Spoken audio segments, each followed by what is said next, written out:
Welcome to the Strategy with Jason podcast. Tune in for everything you need to know to stay in the know regarding the automotive industry.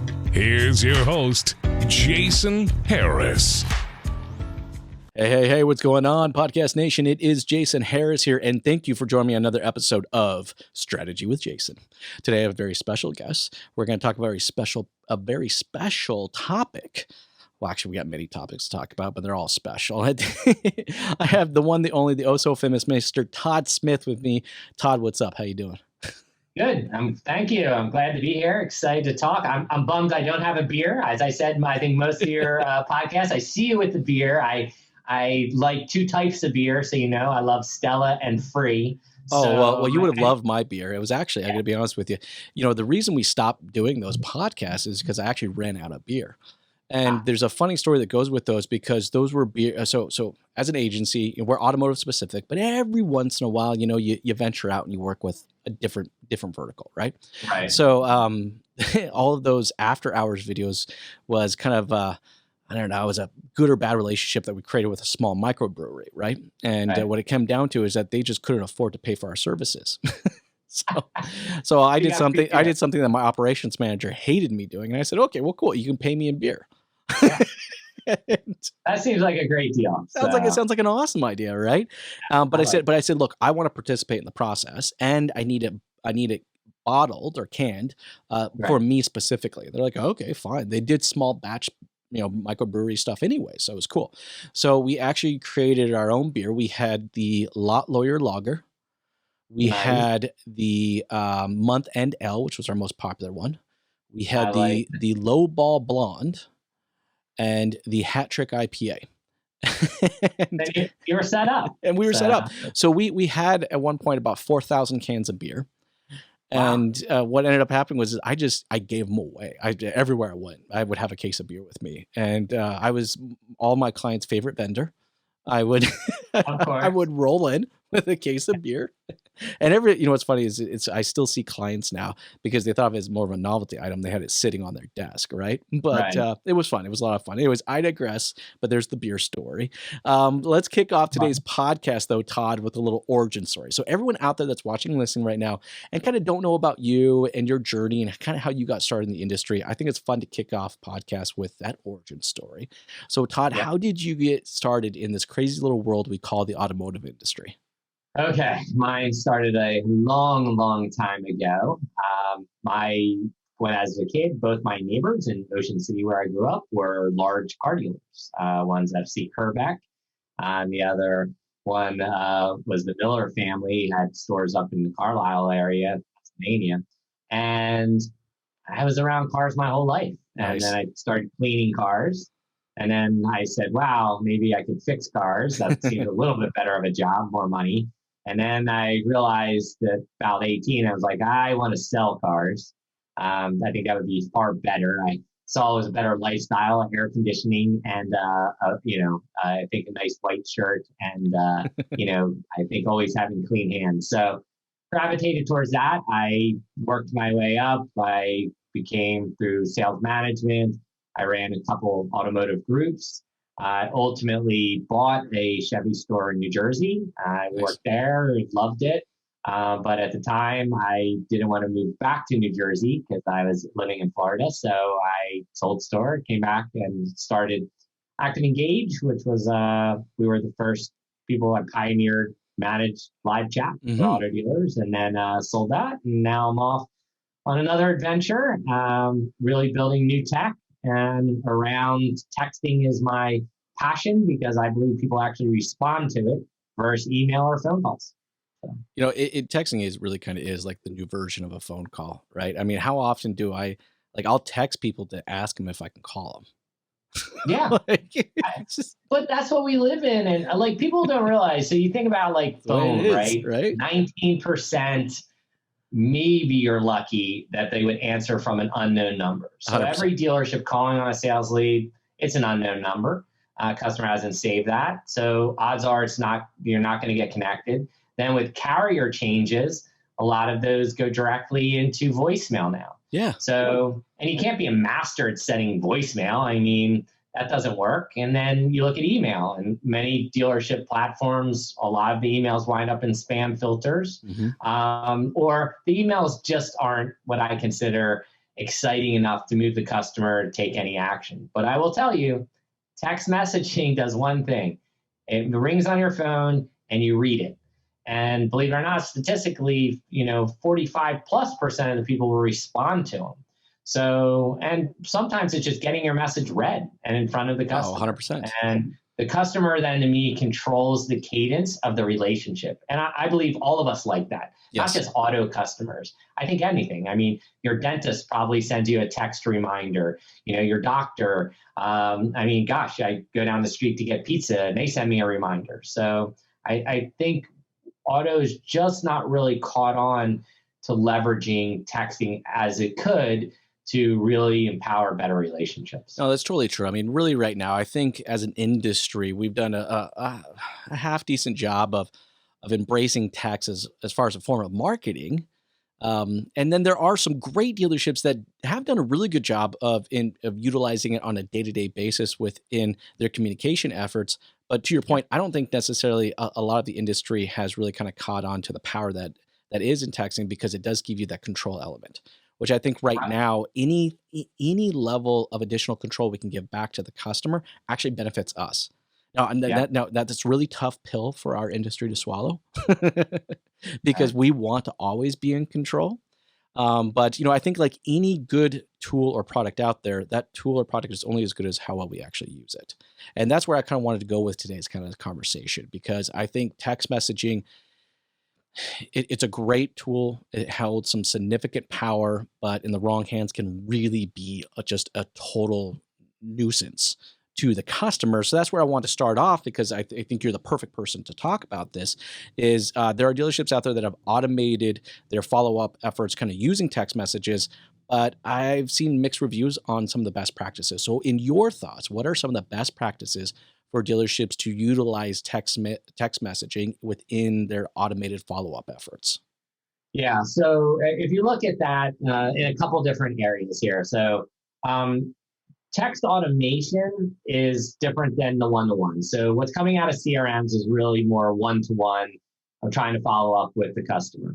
Text automation is, as you said, we've created a workflow, and now I want to go through that process with the customer. And I believe best practice will come down to aligning with the dealership's existing processes, creating workflows, and creating messaging that actually helps the consumer and empowers them. So let's talk a little bit about that. Yeah. Give me some examples of that. Like, what's a good message? Let's look at an example.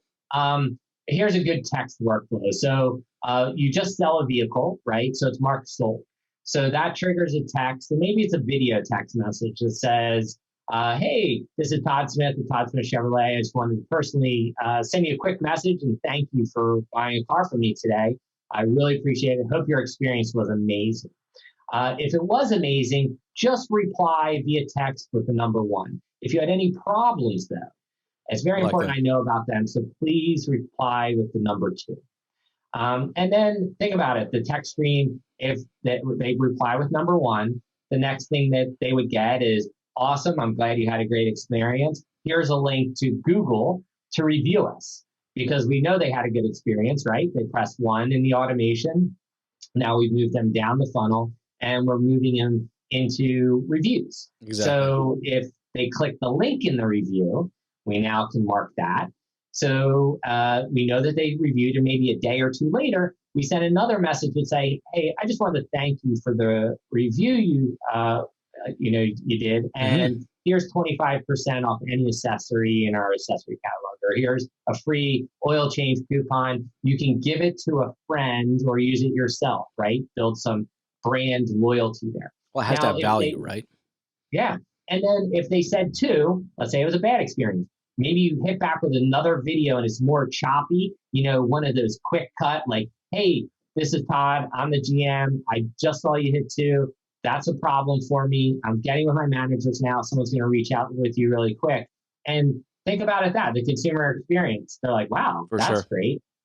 Or even just a text message that says, hey, we really understand that there's something wrong. we're looking into it. We're going to be right back to you. So, and then that obviously that kicks out of automation because now you want to personalize that response. So that's one example, right? Yeah, I like that. But really at the core though is you're talking about a process.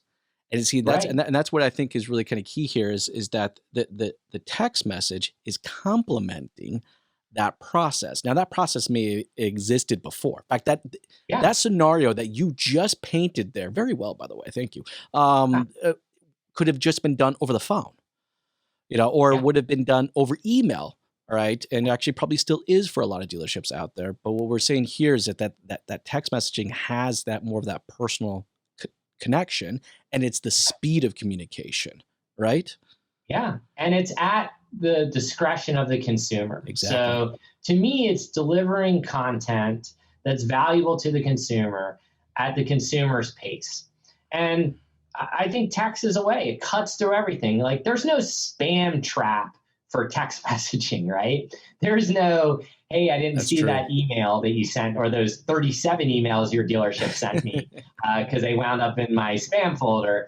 So to me, text is going to get through. And, a lot of people don't even listen to their voicemails. They see it from an unknown number, they listen to 3 seconds of it, and they just swipe it away. So I felt like text is the one channel. If you utilize it right, it can make a dramatic impact on your dealership. So we mentioned the variable side, right? That's the sales, sold, follow-up. Let's get more reviews for the store. Let's look at another one. Let's look at, service, right? Let's look at declined service work. So I know that's a trigger in a DMS, right? They decline service. We see the ROs closed. Maybe we wait a few days, send them a message, say, hey, know you were in, just want to thank you for service. Really appreciate it. You missed a couple things, and maybe at that point to say, here's a coupon, right? It's a time sensitive one. So we could say, I'm incentivizing you if you react within the next 30 days, right? Or 2 weeks to take advantage of it, right? Now, some people, maybe it was a budgetary thing, so they didn't want to do it. But others, maybe that's the incentive that drives them back in. Maybe it's another scenario that you work through. I mean, to me, there's so many variables inside there. Recall notices. You can look at all closed ROs that you could send them a payment system, right? So ROs closed, here, pay online. I mean, there's so much automation that you could use that right now, dealerships are depending on human capital. Yes. And if COVID taught us one thing, Jason, one thing, was that dealerships can still operate on a lot less human capital and still be efficient. And it all showed up on everyone's bottom line 100%. Since most dealers had the most profitable year ever. So the question is, you don't want customer experience to suffer, but you got to figure out, okay, what workflows can I go back and that I have that I can use text or, text and email to create a better experience for my consumers without diminishing that, to me, the highest level of satisfaction at every interaction. I love the fact that you said better experience, because I find right now, and I love you're using the word workflow, which I wish we used that word actually more often. I actually find we don't use that word that often. I usually find that we like to substitute that word for lead life cycle, which seems has this very, very rigid kind of feel to it. And it's like, and this is what I do at 13 days, and this is what I do at my 17 day, and this is what I'm going to do on hour 127. And like, it's just, but it is more of a workflow. See, the difference between a lead life cycle is that it's the life cycle. You follow it or you don't follow it. Workflow, on the other hand, can branch off and go from one branch to another, depending on how the consumer is actually working through it. It's more fluent. But the cool thing is you build the workflow around the customer, not around yourself. This way, we are non-linear creatures. We don't just go through these steps, right? Exactly. And do it all the time. And in fact, it's most evident in like digital retail, right? And we'll get to that, I'm sure. Yeah. Oh, yeah. But, if we just look at it, we go in our CRM and we set up a process, like, as you said, day 13, call Jason. Day 94, call Jason. Day 111, email Jason. day 1462, send this email. And the problem is all these tasks build up in the CRM, and the sales guy goes, I don't even know what I'm sending, Jason. And there's no value there. And that also is in conflict. The customers, they're so far out of getting those messages, you're just wasting time. And I feel like we're trying to put a square peg in a round hole. For sure. We're trying to market linearly, yet customers, all of us, humans in general, are nonlinear. So we need a system that's more behaviorally in touch with, in tune with what we're doing. And that means, hey, I'm going to ask you a question via text based on how you answer. We'll move you in a different bucket, or we'll move you over here. Now you're going to get on a different stream that's going to ask different things.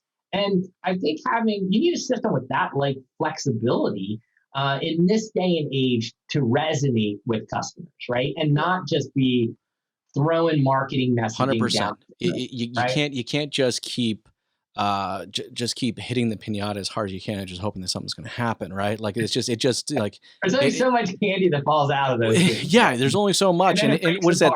The definition of insanity is just doing the exact same thing over and over and expecting some type of different results. And I think that's kind of the difference between a workflow and a lead life cycle, right? Yeah. And look, I think there's a lot of dealers out there that may be watching and listening and going, okay, this makes sense, but this sounds like a lot of work.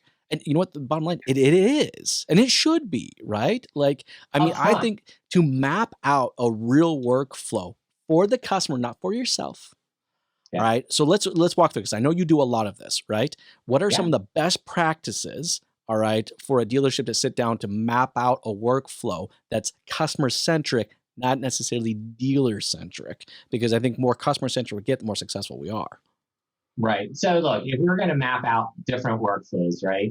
Let's break it into two areas. Okay. Am I doing what I consider just sales, right? Like I'm trying to increase the number of units I'm selling, because they're different workflows, right? Sure. These are more fast paced. I'm trying to incentivize you. They're very latent in time sensitivity, right? And then you have what I consider renewal and expansion revenue. And that's where all the real money is in dealerships, right? Where I now have you, I need to turn you in from you bought once to now you service with me, buy again, continue to service with me, and then buy a third time. And about that time, I have some sense of loyalty with you. Because you buy once, there's no loyalty. That really doesn't mean anything. And I think dealers have the mistaken identity, and I did too, I think, in past of my career, thinking like, well, I sold him, he's loyal to. They're not. So what we have to do is build workflows that build the relationship. Yes, so you can create a text program that's just asking questions like, hey, I can send you a text. Hey, Jason, like a year, 8 months from now. Hey, Jason, are you still enjoying the Lexus, IS? That's all I sent. Yeah, exactly. It's not like it's not like, hey, man, Jason, the new Lexus IS has got 2.99% lease rate. You want to come in? Like, well, yeah. Well, you don't even have to send that. Just say like, hey, are you still loving the car? Yes or no? And it's actually, just like, you mean actually be a person in our communication efforts? Is that what you're saying? Yeah. Like that to me. So that's those workflows that you can create that it looks super personal. It's personalization at scale, right? Tech is enabling us to deliver messaging that's personalized at scale. That's super powerful, right? And it's something we just haven't taken advantage of in auto as much as like big brands have, right? Whether it's like Whole Foods or Amazon or all these big brands, you get lots of text messages, right? You go to the grocery store, they'll send you a text. Here's your receipt.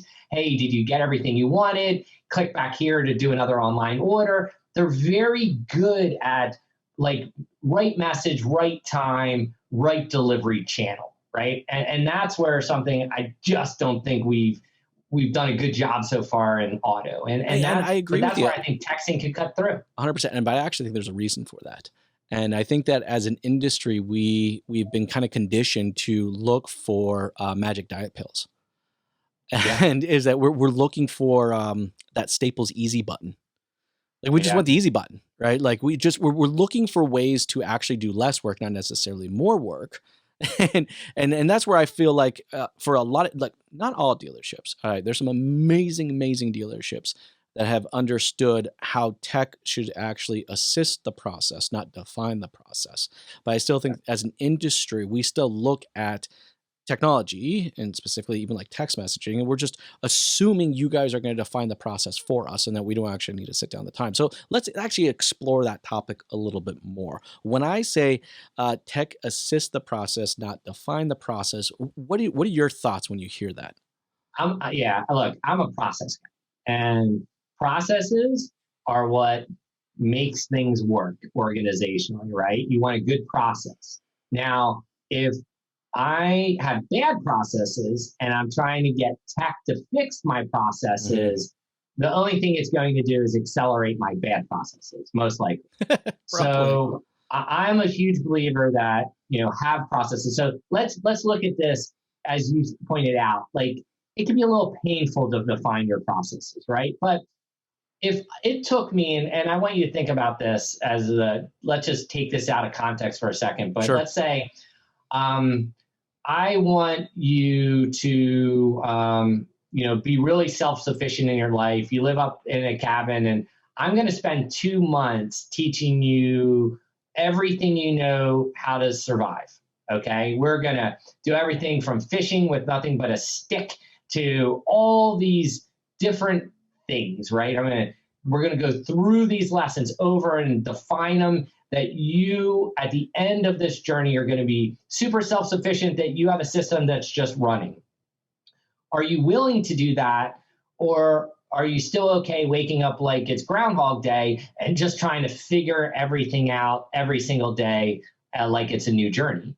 And though it's harder to do one and go through the time and document all the processes to do things, the end results are incredibly more powerful. Oh, 100%. And I think you just got to stop. And in our business, we're so into thinking about just the next 30 days. Like we got to get more cars out. Exactly. And, we have to get out of that mindset. We have to understand that this is a marathon, not a sprint. And I think once we get into that mindset, then we start looking forward. It makes it easier to do so, don't you think? Yeah, build the long-term thinking. And look, it takes time to set up automation. Yeah, you're going to take weeks, months, and then you're going to keep tweaking it because it's going to keep getting better and better, right? You're never going to not improve it. It's continuous improvement, right? Kaizen. Yes. Toyota pioneered that philosophy. But I think if you do that, the rewards are 10x. Oh, huge. It's not huge. Double your investment. It's not triple your investment. It's 10 times your investment. Little throw out to GC, Mr. Grant Cardone, and it's 10x. Like, I think it's all about that. And I think when you create those workflows, and you should only develop the workflows that already exist in your dealership, nothing new. Yeah, exactly. Start there. Document what you got. That just start there. Say, look, I have a workflow of how I follow up when I sell a car, right? Okay, cool. Let's figure out how to make that better and automate it a little bit. And what do we want to achieve on that workflow? Well, I need more Google reviews, or yes, we have a hard time getting people into the first service appointment after they buy a car from us. Cool. Let's think about communication in that little frame, and let's work to dial that down and make the 10x improvement down the road. And when you think about automation, if I don't need 3 lease, loyalty kind of, purveyors, people in there that are constantly trying to track down lease owners and get them to renew. If I don't need 3 lease managers, I could do it with 1 because I have a platform that's doing the same work that those people were doing. That's makes sense to me. Right? It does, but you know what? They actually have to create a goal and objective. Too often in our industry, I think we focus on the macro goals, and very similar. Very seldomly do we focus on those micro objectives. Yeah. And it's like how often do I hear from a dealership, we just want to sell more cars? Well, it's like, no shit, Sherlock. We get it. You want to move more. Everybody wants to sell more cars. Who doesn't want to sell more cars, right? But we got to get super granular all right, with what that actually means and what are the 9 or 10 objectives that are required to actually for you to fulfill that ultimate goal and objective.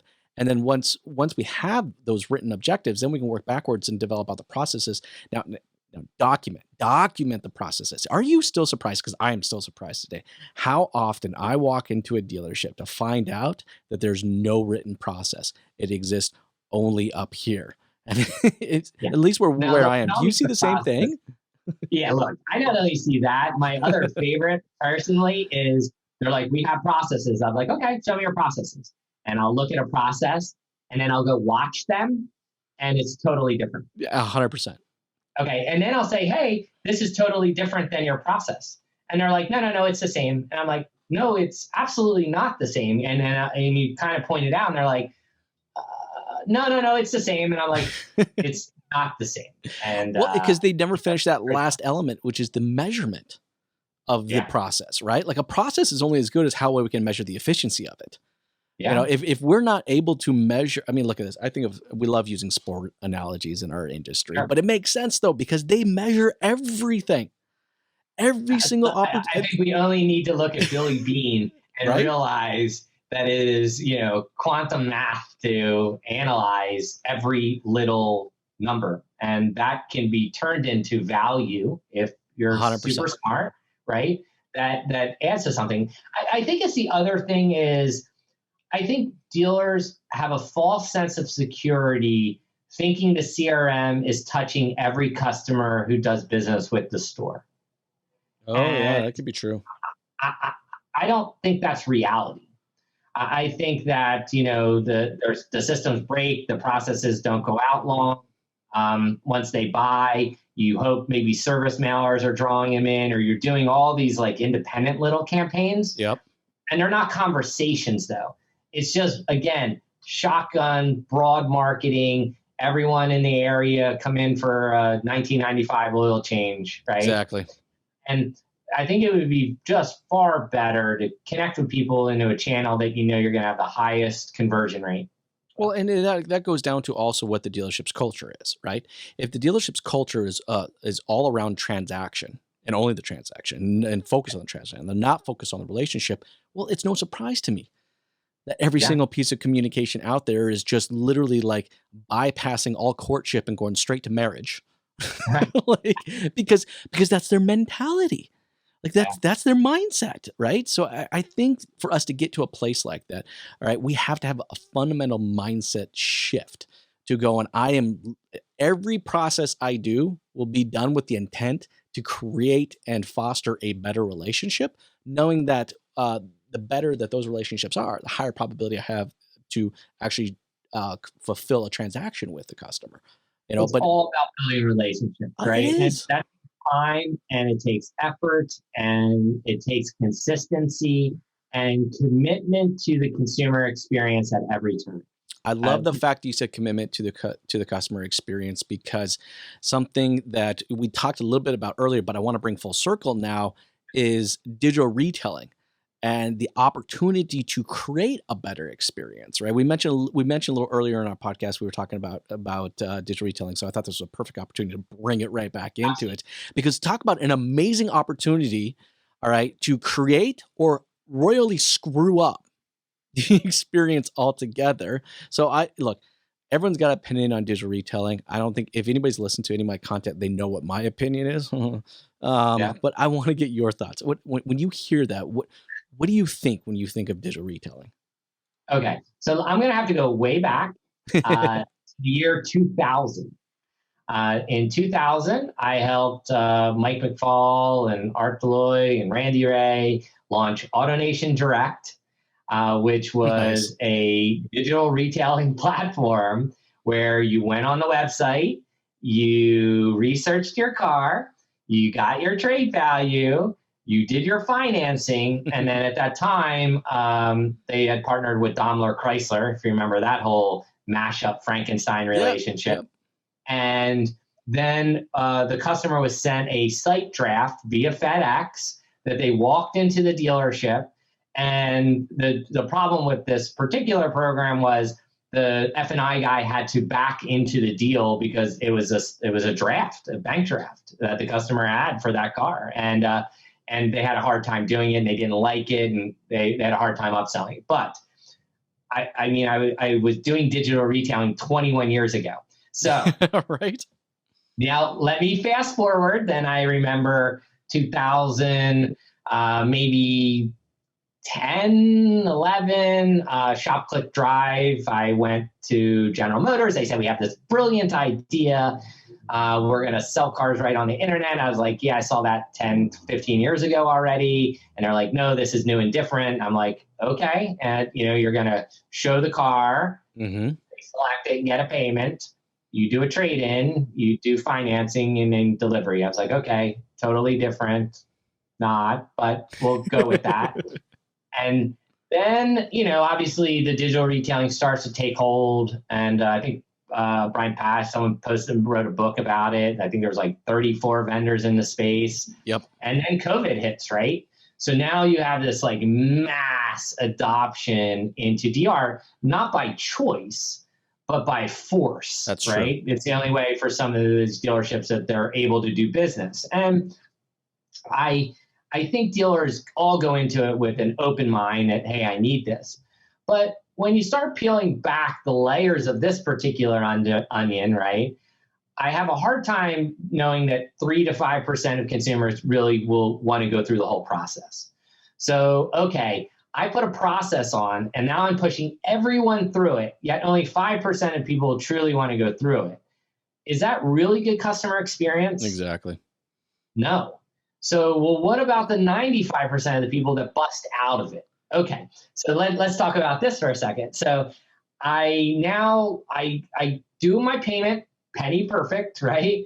I do my trade value, I'm okay. Yep. I get the finance, and I'm like, I don't want to do this part. So I just abandon. And next thing you know, that goes in as a lead, and I get a phone call from the dealership, or 10 phone calls, or 14 emails that say the same thing, like, hey, saw you put a lead in online on the 2021 Tacoma. When do you want to come in and drive it?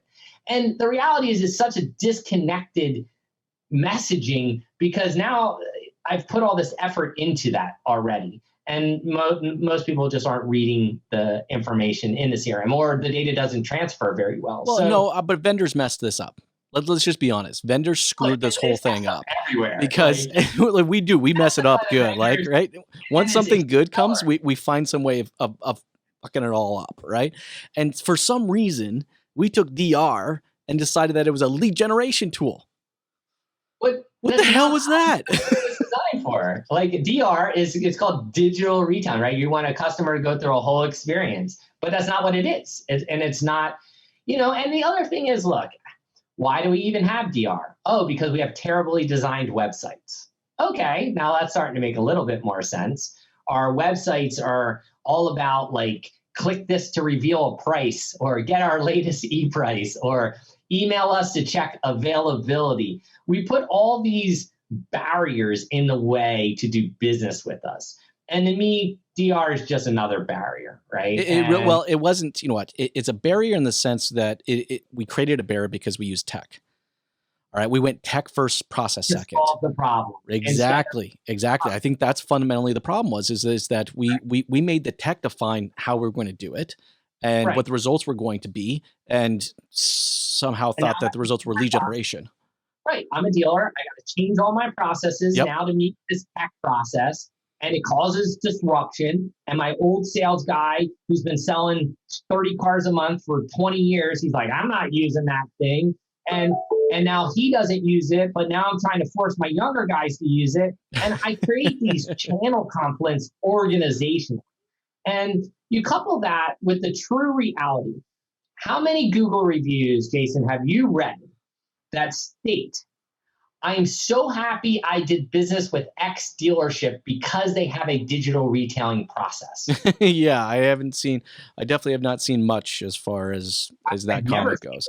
But they love to talk about the experience and what that's where I see Process is what generates experience, not technology. Okay. Right. The technology helps us execute the process in a more efficient way. But again, that's the mindset that we just, as an industry, we haven't adopted quite yet, or at least not everybody has.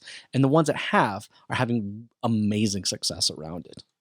Yeah. I feel like, look, dealers, do you need digital retailing? You need a process or a website that will support letting a customer navigate through a journey. Now, I think the best programs right now still have some type of assistance along the way because customers have questions, right? And you need that interaction. The customer goes, oh, hand raise, I have a blockage here, right? And because to me, to self-navigate that, it's just not practical. And 95% of consumers also think it's not practical. And the other side is, are we building technology for the 5% as the most important? Or what are we really doing for the 95%, right? That are just looking for, I just want to make sure this vehicle's in my payment range. 100%. Most people credit wise, if they're get me dones, they're just gonna want to get their finance done. Like, can I get approved for this, right? But most people are trying to size things up, right? They go to a dealer's website, they look at a car, they get a payment, and then they look at all the pricing and they go, okay, before I do anything, I now have to verify them. This is all of us. This is humans, not just car shoppers. This is how we all operate, right? This is human behavior. Now I go out and I look at 2 or 3 other auto dealer websites in the area, same brand, similar, looking for the same car to see if the one I found is priced relative and good. And if it is, I go back to the store maybe that I wanted that one from, or I find a lower price from someone else, right? So I think we have to rethink the consumer process and build better tech that aligns to consumer behavior, not That's it. We have to do it for the consumer. Design and then force customers to go through. But you know what though, and I know it's towards the tail end of our time, but that's kind of does sum up our podcast in a sense. It's like it's all about the consumer. All right. We started early on talking about text messaging and communication. Then we talked about workflows and how we need to create workflows, not just so that we are checking out the proverbial box that we actually did it, but actually a workflow that actually is in line with how the customer wants to communicate or engage with us, all right, and actually create relationships, and then we talked about how the tech needs to assist the process. And instead of defining the process, and then the best example of that right now is digital retailing. We screwed that bad boy up. We just really did, right? As an industry, we couldn't just accept the fact that here's a great tool, all right, for the customer that makes the customer experience better. Instead, we had to screw it up and say, well, that's not enough. I need leads. It's ridiculous. It's all about, because what is it? What's the rule? The golden rule, right? That who has the gold makes the rules. Exactly. And that's us, customers. Yes. All of us. We have the gold. We make the decision. The smartest dealers are going to say, look, I need to map out my processes and I need to make sure I give dynamic consumer experiences.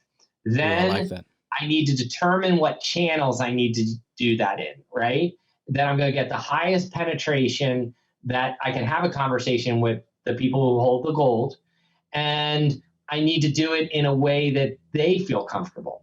And that to me, and it could be multiple channels. Look, some people like email, maybe that 3 people will pick up the phone, vast majority of people are obviously going to take text as a channel, of course. But I think that's always think process first, technology second. And then make sure it's built around the customer experience, and it's a win-win, right? Todd, look, I know it's the tail end of our time, and we could easily jam about this for probably another hour, right? and I'm sure we'll probably extend this conversation into Clubhouse, aka Crack House. But before I let you go, though, for everybody out there that's watching and listening and is really getting into this conversation and would love to connect with you and maybe continue this conversation with you, all right, what is the best way to connect with you? Absolutely. Look, so you can reach me online, obviously, anywhere, Todd Smith. So whether that's the social on Facebook, Instagram, Clubhouse, you name it, it's always Todd Smith, LinkedIn. You can text me because I do like texting, 321-662-7800. or visit our website at 360converge.com. We are really focused around text automation and email and helping dealers just get more out of what they're already trying to do. So that's awesome. Hey, Todd, thank you so much for taking the time to jam with me today. This has been a lot of fun. You have yourself an amazing day. Thank you so much. Thanks for tuning in to the Strategy with Jason podcast with your host, Jason Harris. Don't want to miss new content? Be sure to check out the full podcast library at strategywithjason.com to stay in the know. Remember to like, comment, and subscribe. Happy podcasting.